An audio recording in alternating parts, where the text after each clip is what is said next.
الله الرحمن الرحيم الملك القدوس السلام المؤمن المهيمن العزيز الجبار. Assalamu alaikum wa rahmatullahi wa barakatuh. We have discussed about the attribute of Allah Sami' before the break.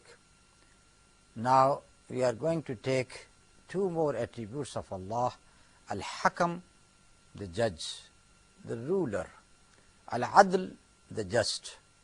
First, a few things about Al-Hakam.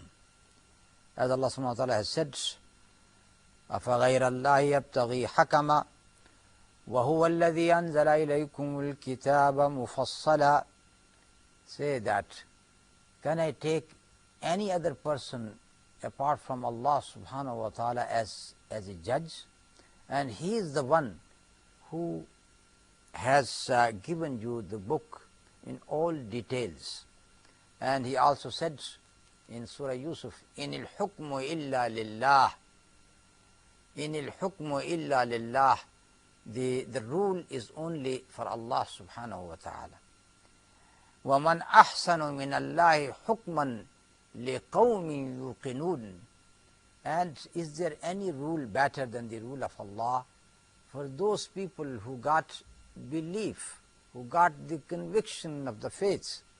And He also said, فَالْحُكْمُ لِلَّهِ الْعَلِيِّ الْكَبِيرِ.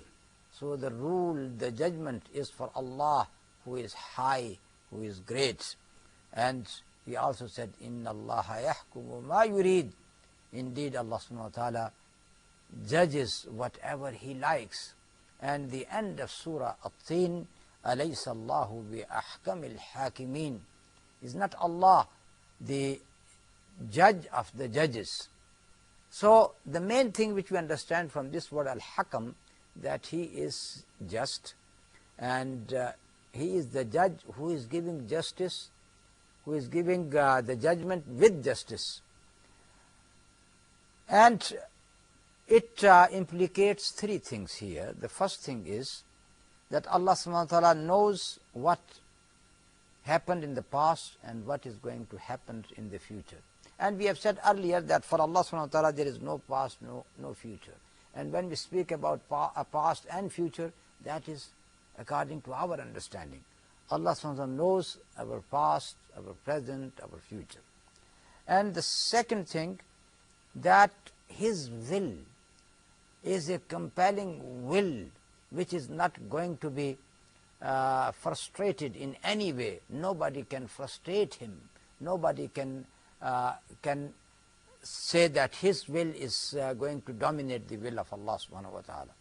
And the third stage would be Al-Qudra An-Nafiza, that Allah subhanahu wa ta'ala got the absolute power to implement what He wanted to implement. So if He wants to give a judgment, this judgment is going to be implemented. It is not like the judgment of some of the judges in our times, that because they got no authority or no power, they can't implement their own judgments. And the fourth thing in this connection is complete justice. Because if there is no complete justice, the hukum of Allah or the hukum of the judge is not going to be accepted. But Allah's judgment is always based upon justice and complete justice. When Allah subhanahu wa ta'ala said, إِنَّ اللَّهَ قَدْ حَكَمَ بَيْنَ الْعِبَادِ, Allah subhanahu wa ta'ala has given His judgment among the people. What does it mean? For example, the saying of Allah, وَقَضَى رَبُّكَ أَلَّا تَعْبُدُوا إِلَّا إِيَّاهُ وَبِالْوَالِدَيْنِ إِحْسَانًا. Allah subhanahu wa ta'ala has decreed that you must not worship except Him.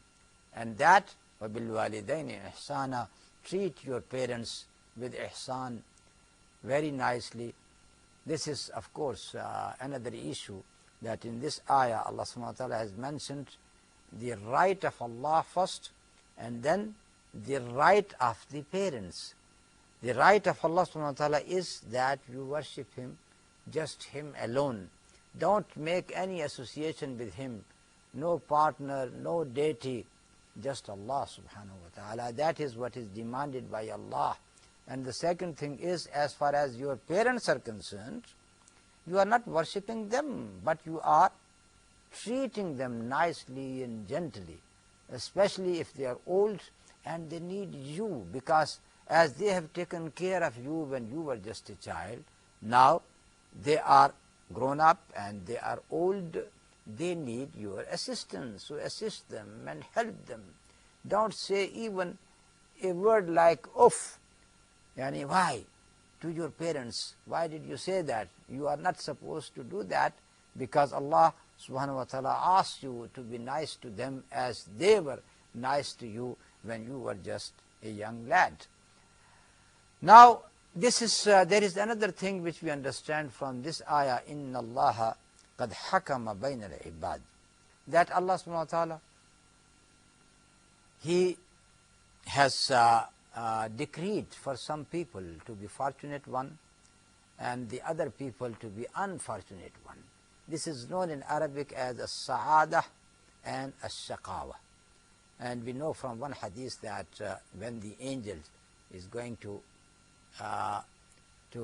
blow the soul into the body that is in the womb of the woman, in the embryo, at that time few things are recorded, and in them is the sustenance of that person, the action of that person, the age of that person, and ashaqiyun huwa am sa'idun, whether he is a wicked person or a fortunate person. That is in the hand of Allah subhanahu wa ta'ala.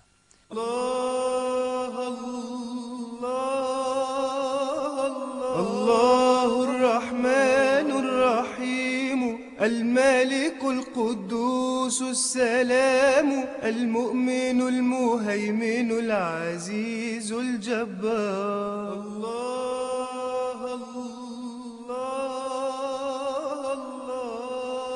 الله الرحمن الرحيم الملك القدوس السلام المؤمن المهيمن العزيز الجبار.